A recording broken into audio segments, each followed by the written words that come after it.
Mala finals ang laban ni LeBron James at Luka Doncic. Nagflex si King James. Minekos-mekos naman ni Luka ang depensa ni LBJ. Nagulat pa ang rookie. Na-stress si Uncle Drew dahil sa ginawa ni LBJ. Crazy ending. Lakers versus Dallas. LeBron James laban sa naka-headband na Luka Doncic. Bali-balita sa kampo ng Lakers mga bro na balak nilang i-trade si D'Angelo Russell na sa ngayong game kasama pa sa starting 5 ng LA. Dominant pa din sa ilalim si Anthony Davis. Parang may hangover pa ata sa last game ng finals ng in-season. Maaga nga lang na foul trouble si AD. 2 quick fouls sa first quarter. No Kyrie Irving ang Dallas pero gandang step up ang ginagawa ngayon ng Dante Exum. Balik lineup pa si Grant Williams. Sinukat kagad ang depensa ni LBJ sa poste.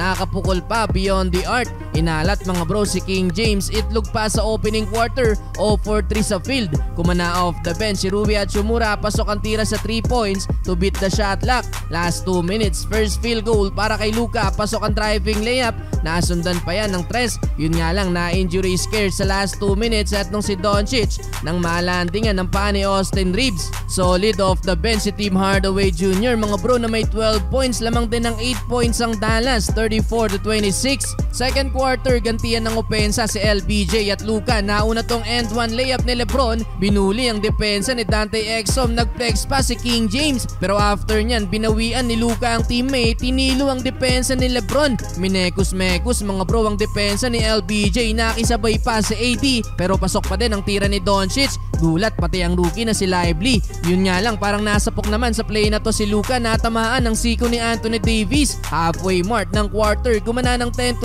run ng Dallas. Gandang deep si layup mula kay Luka. Tamang chilling lang si Kyrie Irving habang nanonood. Lamang na din ng double digit ang Dallas. Buhat ni AD ang opensa ng Lakers. 11 straight points under 3 minutes. 20 puntos na para kay Anthony Davis. Problema nga lang paika-ika etong si AD. Last 2 minutes inagawan ng candy ni Doncic si LBJ na nawi sa easy dunk ni Tim Hardaway Jr. Na technical nga lang mga bro nang lumambitin daw sa rim etong si Tim Hardaway. Umabot sa 15 points ang largest lead ng home team pero naibaba ng Lakers yan sa 10 points. Pumahabol na lang ng slam dunk sa LBJ. 71-61 halftime. 18 points for Luka, 10 points para kay LBJ. Entering the third quarter, biglang beast mode si LeBron James. Wala pa sa kalahati ng quarter, 10 points na kagad ang nagawa ni LBJ. Pasok ang dalawang tira beyond the arc. Baba na din sa single digit ang kalamangan ng Dallas. Sa ginawa na yan ni LeBron, biglang napahawak ulo si Kyrie Irving. Last 2 minutes, another big run para sa Lakers. Anthony Davis taking over. Panlamang pa itong huling tres niya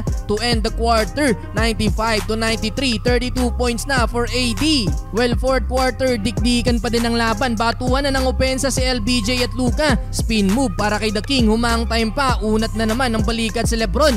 Sumagot naman ng back-to-back floater etong si Doncic. Clutch pa para sa Dallas mga bro ang mga tres ni Dante Exum. Lamang sila ng 6 under 4 minutes, 116-110. Tinake over na din ni Luka mga bro ang huling minuto. Gandang alley-oop play para sa rookie. Sabay clutch 2-pointer, 124-118. Kaya naman sa uli mga bro, panalo pa din ng Dallas Mavericks.